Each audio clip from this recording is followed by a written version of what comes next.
దేవుని పరిశుద్ధ నామానికి స్తుతులు స్తోత్రం చెల్లిస్తున్నాను. ఆయన పరిశుద్ధుడు, మనం పరిశుద్ధుడు కాబట్టి ఆయన పరిశుద్ధుడు మనల్ని కూడా పవిత్రులుగా ఉండమని దేవుడు సెలవిస్తున్నాడు. దేవుని స్తోత్రం.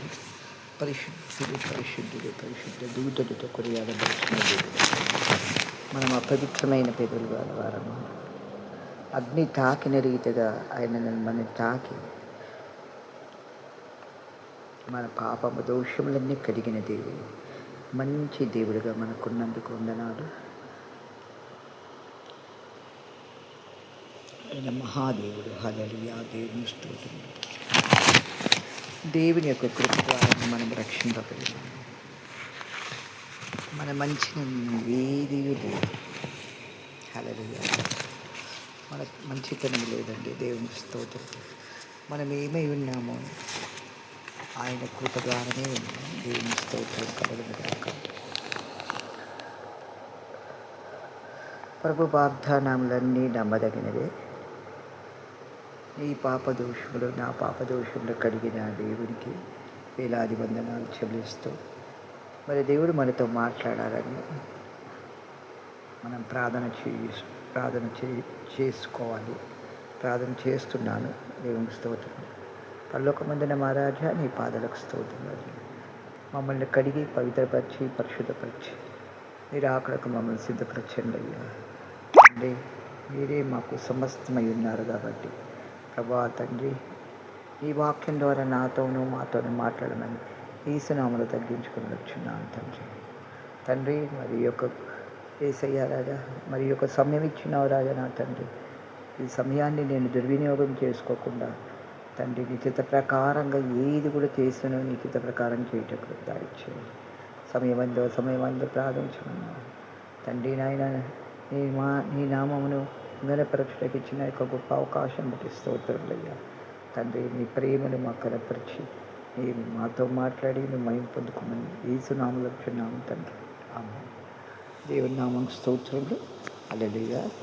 మరి పరిశుద్ధత ఎలా వస్తుందంటే, పవిత్రంగా ఎలాగా మనం జీవించాలి, పరిశుద్ధంగా ఎలాగ బ్రతకాలి అనేది మనము ఆలోచన చేయాలి. మన ప్రార్థనలో కనిపెట్టి మన జీవితంలో ఉన్న ప్రతి తలక్క లాంటివి, దేవునికి ఇష్టం లేనివి మనలో ఏమున్నాయో మనం పరీక్షించి పరిశోధించుకోవాలి.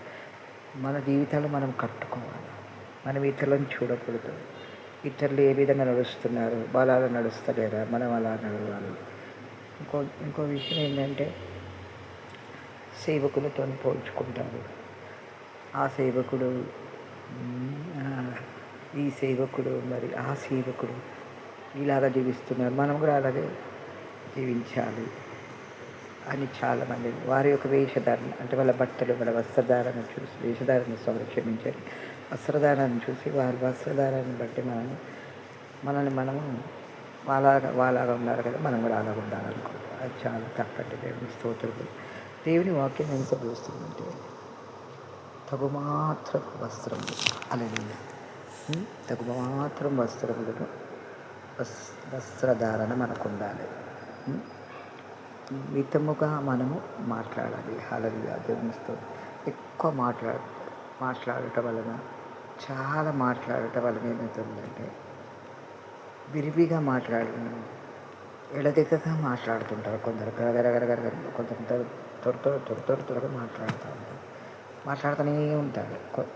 నాకు ఒక సమయంలో అలాగే ఉంటుంది. ఎక్కువ మాట్లాడదాన్ని. హల్లెలూయా. దేవుని స్తోత్రం. ఎక్కువ మాటల వలన ఏమంటే దోషం ఉంటుంది. హల్లెలూయా. దేవుని స్తోత్రం. దోషము అందులో ఇమిడి ఉంటుంది. విస్తారమైన మాటలలో దోషం ఉండక మానదని వాక్యం సెలవిస్తుంది. విస్తారంగా మాట్లాడటం వల్ల ఏమైతుంది, దోషము అది రైటో రాంగో దాంట్లో మాట్లాడేస్తాం కాబట్టి అందులో ఒక దోషం ఉంటుంది. హల్లెలూయా. నేను బాగా గమనించిన, ఏదో చెప్తూ ఉంటాం, ఏదో మాట్లాడుతుంటాం, అందులో ఒక దోషం కనబడుతుంది. హల్లెలూయా. దేవుని స్తోత్రం. కాబట్టి దేవునికి ఇష్టం లేదు. దురాభిమాన పాపాలకు దూరంగా ఉండమంటున్నాడు. దేవుని స్తోత్రం. దుష్టత్వం చూసి నేను ఆనందించే దేవుడిని కాదంటున్నాడు. హల్లెలూయా. దేవుని స్తోత్రం. మరి మనకు వాక్యము చూస్తాము. యెరూషలేము గురించి మనం కొన్ని విషయాలు మనం బాగా ధ్యానించాలి. దేవునికి స్తోత్రం. ఎందుకంటే నేను ఒక చిన్న పాట, నాకు రాగం లేదు కానీ నాకెందుకో దేవుని స్తుతించాలంటే చాలా ఇష్టం. దేవుని స్తోత్రంలో అలాగే ప్రభు మనకు స్తుతించమన్నప్పుడు స్తుతించాలి, ప్రార్థించమన్నప్పుడు మన ఆత్మ చెప్తూ ఉంటుంది అనమాట. మనలో ఉన్న ఆత్మ కదా దేవుని దేవుని స్తుతులు చెల్లిస్తున్నాను. సర్వశక్తిమంతుడైన దేవుని స్తోత్రం.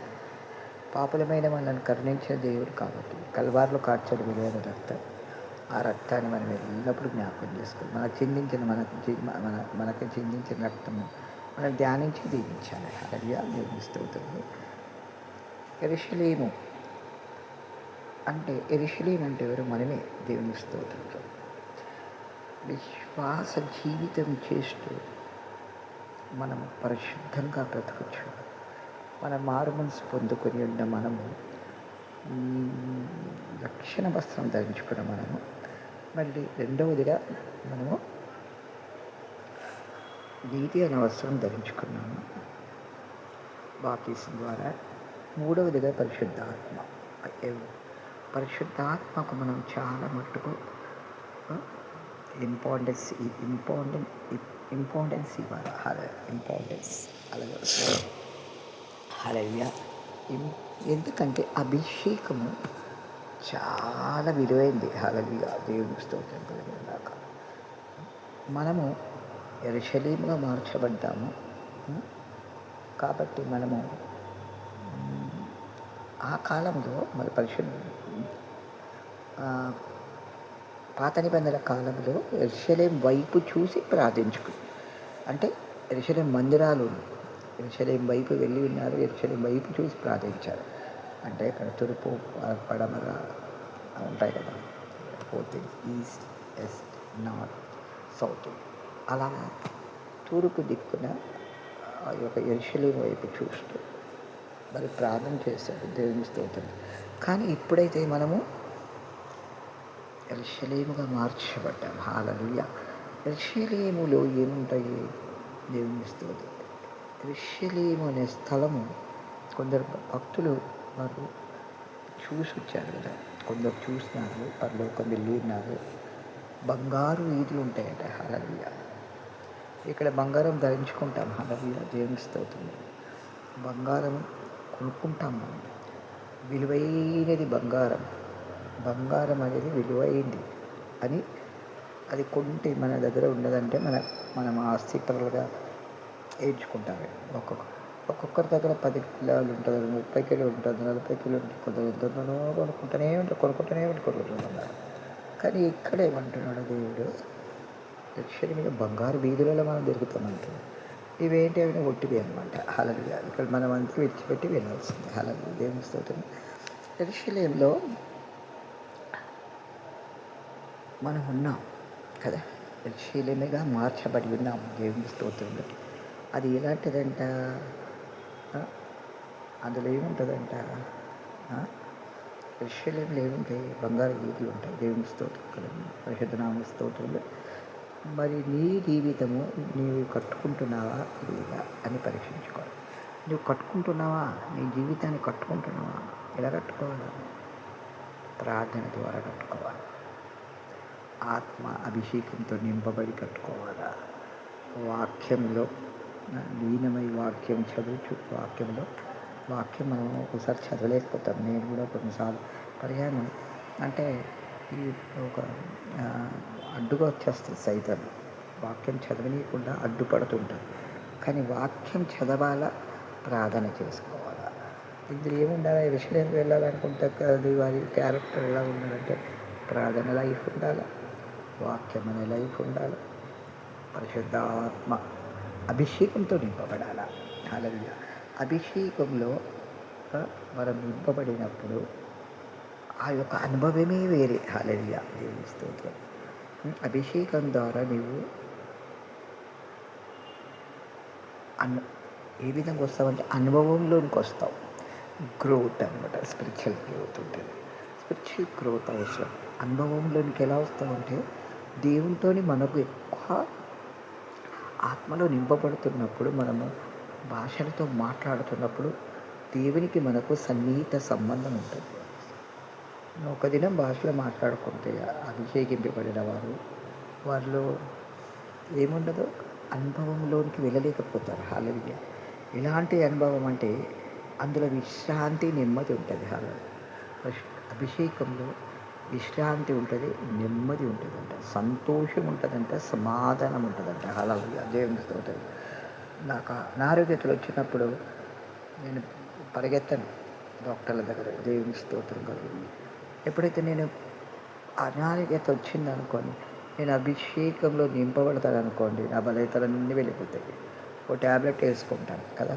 కాళ్ళ నొప్పులు, కీళ్ళ నొప్పులు, బలహీనతలు వచ్చినప్పుడు ఏం చేస్తామంటే వస్తున్నాయని బాధపడి ఒక చిన్న ట్యాబ్లెట్స్ వేసుకొని అది ఒక పెయిన్ కిల్లర్ వేసుకున్నప్పుడు మనకు నొప్పి తగ్గిపోతుంది. అంతవరకే. దేవుని స్తోత్రం.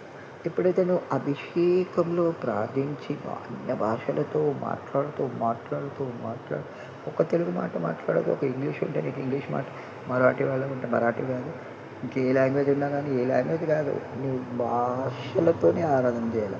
కాబట్టి నువ్వు భాషలతోనే ఆరాధన చేస్తున్నప్పుడు, అభిషేకింపబడుతున్నప్పుడు నీ అనారోగ్యతలన్నీ కూడా, నీ కట్లన్నీ కూడా ఏమవుతుంది అంటే తెంపబడతాయి. దేవుని స్తోత్రం కాదు, కట్లు తెంపబడాలి. హల్లెలూయా! దేవుని స్తోత్రం. అభిషేకం ద్వారా ప్రేమ కూడా పొంగుతుందంట.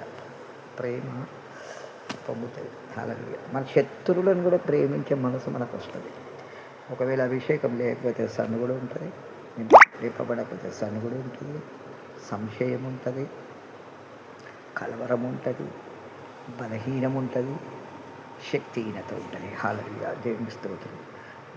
నాకు తెలుసు. ఎందుకంటే నేను ఎప్పుడైతే నేను అనుభవించి చెప్తాను. దేవుని స్తోత్రం. నేను ఎప్పుడైతే భాషలు మాట్లాడకుండా నేను అలాగే ఉన్నాను, ఆ దినమంతా నేను పరిశుద్ధాత్మతో అభిషేకంతో నింపబడలేకపోతే నాకేదో ఒక బలహీనత, వీక్నెస్ నా బాడీలో ఉంటుంది. దేవుని స్తోత్రం. మళ్ళీ తిరిగి నేను అనుకుంటే ఈరోజు నేను అభిషేకింపబడలేదు, మామూలు ప్రార్థన చేశాను, దేవునికి నాతో సంభాషణ ఉంది, దేవునికి నాకు సంబంధం ఉంటుంది, కానీ నేను ఆ ప్రార్థన నాకు ఫలించకుండా ఉన్నట్లుంటుంది. ఎప్పుడైతే నేను అభిషేకింపబడతానో, ఎప్పుడైతే మనమందరం అభిషేకింపబడతామో, అప్పుడు మనలో విశ్రాంతి, సమాధానము, విడుదల, సంతోషము, సమాధానము, ప్రేమ, జాలి అన్నీ అన్నిటితో నింపబడతాం. హల్లెలూయా! ఆత్మ ఎక్కడ ఉంటుందో అక్కడ స్వాతంత్రం ఉంటుంది. హల్లెలూయా! కొన్ని ప్లేసెస్కి నేను వెళ్ళినప్పుడు చాలా మట్టు కొన్ని స్థలాలలో వెళ్ళి కూర్చుంటాను. అంటే దేవుని యొక్క మీటింగ్స్లలో వెళ్తాను. దేవుని స్తోత్రం. ఆ మీటింగ్స్లో వెళ్ళినప్పుడు నాకు తృప్తిగా లేదు. ఎలా ఉంటుందంటే మూగోళ్ళు ఇట్లా కూర్చుంటారు అందరూ. దేవుని స్తోత్రం. మూగ మనుషులు ఇట్లా కూర్చుంటారు. ఎందుకంటే వారిలో ఒకటి ఏం లేదు, అభిషేకం ఉండదు. వాళ్ళు హల్లెలూయా చెప్పడానికి కూడా వెనకంజ వేస్తారు. నేను హల్లెలూయా అన్నాను అనుకోండి, నోర్లు తెరవరు, మళ్ళీ వాళ్ళు హల్లెలూయా చెప్పరు. అదే మనం హల్లెలూయా అన్నాం అనుకోండి, అభిషేకింపబడిన వ్యక్తులందరూ కూడా హల్లెలూయా అంటారు. ఎందుకంటే ఆత్మ ఎక్కడ ఉంటుందో అక్కడ స్వాతంత్రం ఉంటుంది. హల్లెలూయా! అభిషేకింపబడు. దేవుని స్తోత్రం. నా ప్రియ బిడ్డ, నువ్వు అభిషేకింపబడాలి. ఎల్లప్పుడూ నువ్వు ఆనందించమంటున్నాడు దేవుడు. ఏమని చెప్తున్నాడు వాక్యంలో? ఎల్లప్పుడూ దేవుని యందు ఆనందించాలి. ఎల్లప్పుడట, ఒక నిమిషం కాదు. కొన్ని కొన్ని కొన్ని పర్యాయంలో కష్టాలు వచ్చినాయి, బాధలు వచ్చినాయి, అది వచ్చినాయి, అప్పుడు ఏం చేస్తామంటే కృంగిపోతాం. హల్లెలూయా! శకాలమాన్య. ఆ కృంగినప్పుడు మన హృదయంలో ఏముంటుందంటే కలవరం ఉంటుంది. కృంగిపోతున్నప్పుడు మనం ఎక్కడో ఉంటామో, ఏమో అయిపోతుంటుంది. అప్పుడు మనం అనుకుంటాము, దేవుడు నాకు దూరం అయిపోయినాడేమో అని. ఒక్కోసారి మనకు అలాగా దేవుడు నా ప్రార్థన ఆలకిస్తలేడు, నేను అనాలోచితంగా ఏదో ఒకటి అనుకుంటాను. దేవుని స్తోత్రం కలిగిందాక. ఎప్పుడైతే నేను ఆయనలో ఆనందించమంటాడు, తృప్తిగా ఆనందించాలి. దేవుని స్తోత్రం కలిగిందాక. ఆయన పరిశుద్ధుడు, మనల్ని కూడా పరిశుద్ధులుగానే ఉండమంటున్నాడు. హల్లెలూయా! నేను ఎల్లప్పుడూ యెహోవానందు ఆనందించేదని అంటాడు కదా. అది మారుతుంటాడు. హర్షించేదని అంటున్నాడు. చప్పట్లతోని తాళాలతో తంతి వాద్యములతో ఆరాధించాడట. దేవుని స్తోత్రం. హల్లెలూయా. మనం స్తుతి పాడాలి, దేవుని స్తోత్రం కలిగి స్తుతి యాగం చెయ్యాలి, మనం ఆనందించాలి. పరిశుద్ధుడైన ఆయన ఎలాంటి వాడంటే పరిశుద్ధుడు. ఆయనతో మనకు నీత సంబంధం ఉండాలి. హల్లెలూయా. రుహుల్లహ సకందర నమ షిఖీందర నమ దీనమరు షికందర ప్రభాని పాదలకు స్తోత్రం. కొందరు వస్తారండి నా దగ్గరికి,